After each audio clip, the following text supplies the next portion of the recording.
मुअज़्ज़िज़ सामीन इकराम, आज मैं अपने बिरादरी के मुख्तलिफ इलाकों से आए हुए मुअज़्ज़िज़ीन के बीच में अपने आप को मौजूद समझकर इंतहाई मैं खुशियाँ महसूस कर रहा हूँ। गोया कि मुझे शायद कि अपने बेटों के शादियों में इतना खुशी महसूस नहीं हुआ होगा जितना मुझे आज इस महफिल में खुशी महसूस हो रहा है, क्योंकि मेरा अगर बेटा होगा तो बेटे का मेरा खुशी, उसका फिक्र, उसका सोच, उसका मेहनत, उसका जद्दोजहद सिर्फ अपने घर के लिए होगा। लेकिन यहाँ जो हज़रात जमा है, जो साथी दूर दराज से आए हैं, मुअज़्ज़िज़ीन हैं, अल्हम्दुलिल्लाह पढ़े लिखे हज़रात नजर आ रहे हैं, तो ये जो फिक्र लेकर आए हैं, इनमें से किसी ने अपने घर का फिक्र लेके यहाँ नहीं आया है। इन्होंने पूरी कौम की फिक्र को लेकर यहाँ जमा हुए। तो इसलिए फिर मेरा फर्ज बनता है मैं अपने बेटे की खुशी से इस खुशी को तरजीह दूं, इसलिए कि मेरे बेटे की खुशी से एक घराने को फायदा पहुंच सकता है, एक घराने की खुशी है, लेकिन यह खुशी ऐसा खुशी है कि यह पूरी कौम की खुशी है। तो फिर मैं क्यों इस खुशी को अपने लिए सआदत न समझूं। चंद अर्सा पहले सरदार मोहम्मद कासिम लांगा साहब, मैं उस वक्त कराची में था, तो किसी दोस्त ने मेहरबान ने मेरा नंबर इनको दिया होगा। तो हैदराबाद से जैसे इन्होंने क्रॉस किया, कराची की तरफ आ रहे थे, तो मुझे इनका कॉल आया। तो कहने लगे कारी साहब आपसे पहले तो अपना तारुफ करवाया, कहा मैं पंजाब से आ रहा हूँ और आपसे जरूरी मिलना है। तो मैंने कहा सरदार साहब आप तो मेरे लिए इंतहाई काबिल कदर हो, लेकिन मेरे दरवाजा शब रोज लांगो और लंगा बिरादरी के अदना से एक छोटे बच्चे के लिए भी दरवाजा मेरा खुला होगा। तो मैंने कहा मैं आपको खुशामदीद कहता हूं। तो बहरहाल सरदार साहब आए, तशरीफ ले आया, एक दो प्रोग्रामों में भी मुझे अपने साथ कराची में लेकर गए। तो मुझे इनकी दर्द और इनकी फिक्र, इनकी सोच को देखकर मुझे इंतहाई खुशी हुआ कि कौम का दर्द लेकर एक इंसान पंजाब से चलकर वो कराची आता है, तो फिर कराची के लांगा को क्या हो गया, क्यों उसके दर्द में, क्यों उसके सोच में, उसके फिक्र में क्यों शामिल नहीं होता है। क्या सरदार कासिम लांगा साहब अपने किसी बेटे के किसी मसले के लिए कराची आए थे? नहीं, वो कौम के लिए उनके कराची तक आए। तो फिर मेरा और आपका, पूरा कौम का फर्ज बनता है कि मैं और आप इनके दस्त बाजू पे ले।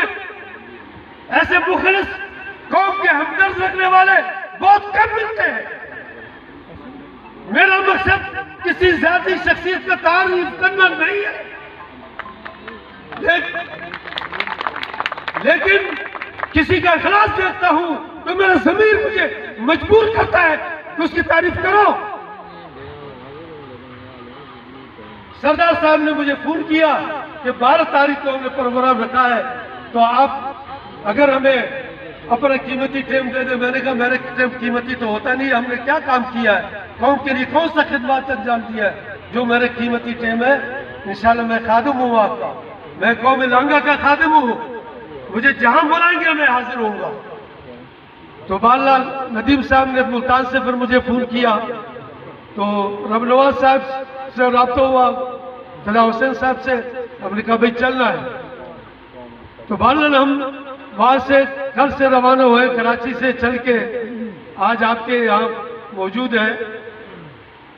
बाकी मैंने कराची से भी कहा अपने दोस्त अहबाब से और यहाँ पर भी एक बात कहना चाहता हूँ।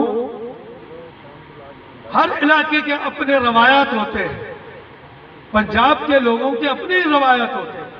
हम बलूचिस्तान के पहाड़ी इलाकों के लोग रहते हैं तो हमारी रवायत भी पहाड़ी सोच समझ के ही होंगे।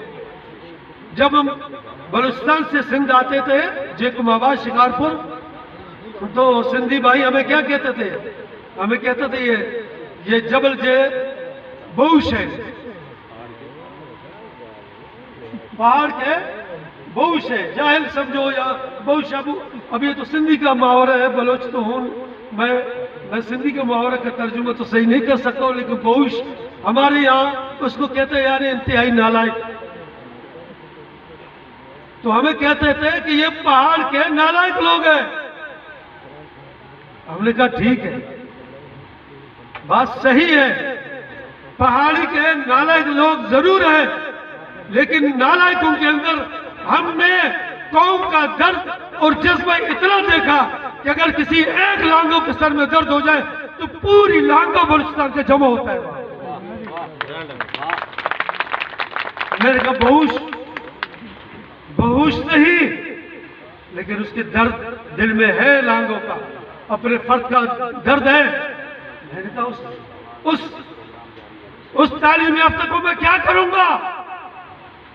माजरत के साथ मैं कहना चाहता हूं, मैंने सरदार कासिम लांगा साहब को भी कहा कराची में भी कि मैं कभी कभार कड़वे अल्फाज बहुत ज्यादा इस्तेमाल करता हूं, वो मजबूरन इस्तेमाल करता हूं, ये एक नसीहत के लिए इस्तेमाल करता हूं, ऐसे वैसे नहीं करता उसको। मैं उस पढ़े लिखे को मैं क्या करूंगा जो लांगा बिरादरी के किसी गरीब का काम ना आए?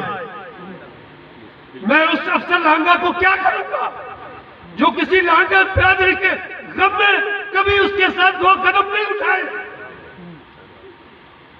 मैं उस सीट में मैंने बैठने वाले एमएलए, एमपीए, वजीर को क्या करूंगा जो एक गरीब फाइल लेके उसके कुर्सी के पास पहुंचे और वो मुलाकात के लिए भी तैयार न हो?